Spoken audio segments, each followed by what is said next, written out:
Hello! Anima here, bringing you another Pokemon X and Y Wi-Fi battle against Zoheir. Zoheir? I'm not really sure. I'm saying air like king, queen, you know, that kind of thing. And, well, all I can really say is this team is frightening. It's absolutely frightening. Massive OU threats, just threats that will just, like, fold me over their knee and hurt my feelings and all kinds of stuff. So, I'm bringing, as you can see, Cradily, Heliolisk, Mega Aerodactyl, Weezing, Electros, and Electros, I think. And Honchkrow. My opponent is bringing Rotom, Wash, Mole Bastard, Excadrill, Heatran, Pinsir, Mega Pinsir, Gengar, and Breloom. Threatening, absolutely threatening, horrifying, in fact.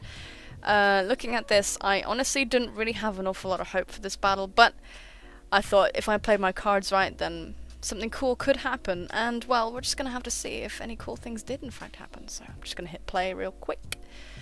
And, yeah, let's enjoy. So Zoheir is issuing a challenge with his panda hat and glasses. Oh man, that's just too swaggy. I can't deal with this. So, I predicted them to lead with the Breloom, which is why I led with Cradily, but I completely forgot about the Mark Punch. So it was really stupid, actually, in hindsight. So stupid. But I think, fuck it, I'm just going to put my Stealth Rocks out. I was seriously hoping that Cradily would be able to survive another Mark Punch, maybe get a low roll, but as you are about to see, no. Rockstar goes down in a blaze of glory, question mark, and the Breloom is sitting there victorious, although my rocks are on the side of the field, so quid pro quo, tit for tat, whatever. So I send out Pritchard, my Weezing, and they predict me to go for a Will-O-Wisp or a Flamethrower at the Breloom, which would have been the obvious play, but seeing that Heatran chilling in the back, I decide hell no and double switch out into my Honchkrow Al Pacino. It's because of the fedora and it's just sort of fucking look at him. So this is a matchup that I want because I want to take out this Heatran because they upset me a lot. I go for the superpower and either they just had more faith that their Heatran would survive, or I don't know, or they thought I was going to overpredict. Either way, the superpower easily OHKOs the Heatran, which surprised and delighted me. So I'm sitting here, the Moxie looks good, but because of the superpower my attack stat's been reduced anyway, so it's kind of like a non-thing really. And out comes Rotom, which is just like, it can burn me, it can Volt Switch at me, there is just no real way around it. So I do go out into Electros, who doesn't mind a burn because I'm using a special attacking Electros. Fully invested in HP and special attack, just so you know. Because I don't give a shit about the burn, it's fine. I do anticipate the Volt Switch, but just in case they don't, I went for a Giga Drain. This is because I really wanted to get rid of this Rotom, so I just, even though the Volt Switch was obvious, I just wanted it out of the way. So I did go for the Giga Drain and get Excadrill.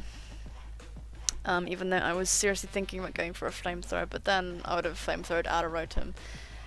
Which would have been smart. It would have been smart, if, but you know, whatever. I do manage to get some health back, and I'm seriously hoping that they just Rapid Spin here. So this is why I stay in. I didn't forget about the Mold Breaker, I just stayed in. So the Earthquake annihilates Orchid, like, totally annihilates Orchid, just like, no doubt about it. And I go into Pritchard, and I think I can probably live one Earthquake. I think I can live one. So I decide to stay in and go for the Will-O-Wisp. And I'm thinking at this point, this guy's probably kind of relaxed, so I think now he's going to go for the Rapid Spin, just because the Excadrill is burnt. So he's not going to be getting too much more offensive potential out of it. And because of this, I decide to stay in and go for a Pain Split to just try and get some HP back. And this is part of a grander plan that you are about to witness. So I go for a Pain Split just to get some more HP back, which is nice. Still pretty low, but you know, it's health is health. So now I think, because of the Pain Split, I'm up to a decent-ish amount where a Rock Slide or whatever isn't gonna be able to kill me while the Excadrill is burnt. So knowing that they have to go for the EQ, I go into Magenta, and lo and behold, they do go for the EQ. The reason why I was trying to bait this EQ is because I didn't want the Rock Slide to happen. I did not want Magenta taking any unnecessary damage. I take this opportunity to Mega Evolve and just get rid of the Excadrill here with a fierce Aqua Tail.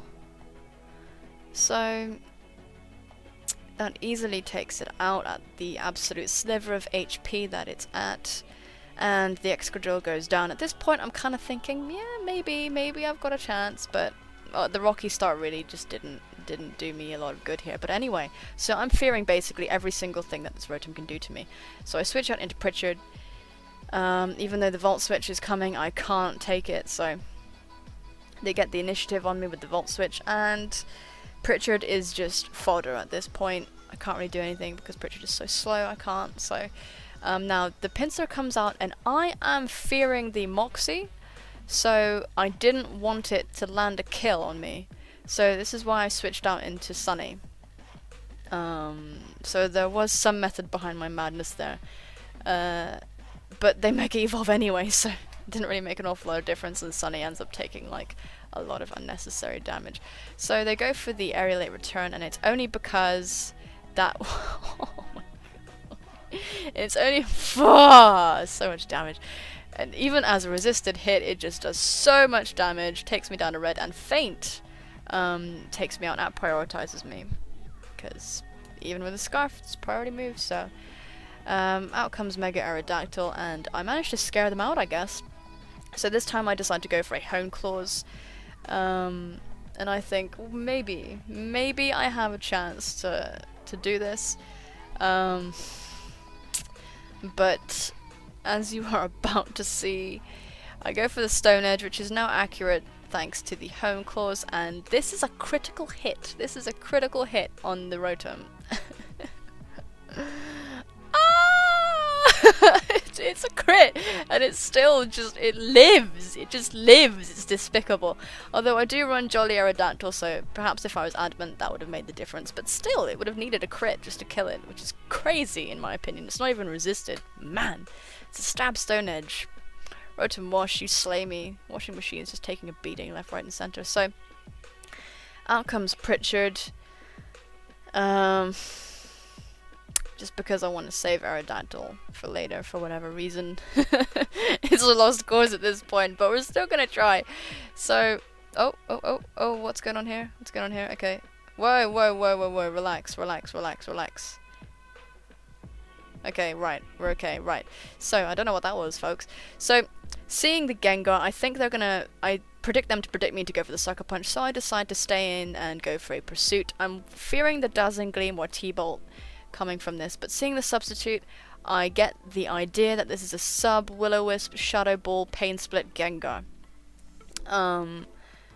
So I decide to go for a Pursuit again, and if I wasn't burnt that would have taken it out, but whatever. So thinking that now they're predicting me just to go for Pursuit again. Now I decide to go for a Sucker Punch and do end up taking out the Gengar. So there was a bit of mind games going on there. Sorry about the quality glitch there. I can't really control. I don't really understand what that is, but whatever. So the Gengar goes down, and Al Pacino's got a Moxie boost, but still I am burnt. So I'm not going to be doing an awful lot of damage. Out comes Chapignon. Am I saying that right? I'm not sure. Regardless, this Mach Punch is going to take out Al Pacino. I do think a Brave Bird would have smashed that Breloom, but it's probably Focus Sash, so unless, is it already damaged by the rocks or nah? Anyway, it goes for Rock Tomb, and that's going to do a crap load of damage to Magenta. Gonna get slowed down, not that it matters because I'm paralyzed, and I get fully parried, and this Mach Punch just destroys Magenta, and that is the game. So good game, Zoheir. Yeah, I just got smashed that battle. I mean, I'm happy that I managed to navigate the Gengar, but then that just got totally annihilated. Made some very strange plays, and my opponent played really well. So, but anyway, Pokemon is all about fun, not necessarily about winning or losing, although winning is nice. But I hope you guys enjoyed that as much as I did. It was a really good game. Take care of yourselves. Leave a comment if you want to. Leave a like. Obviously you don't have to, but I'd super appreciate it if you did. Okay? Take care, you guys. And I will see you soon, hopefully. Bye-bye now.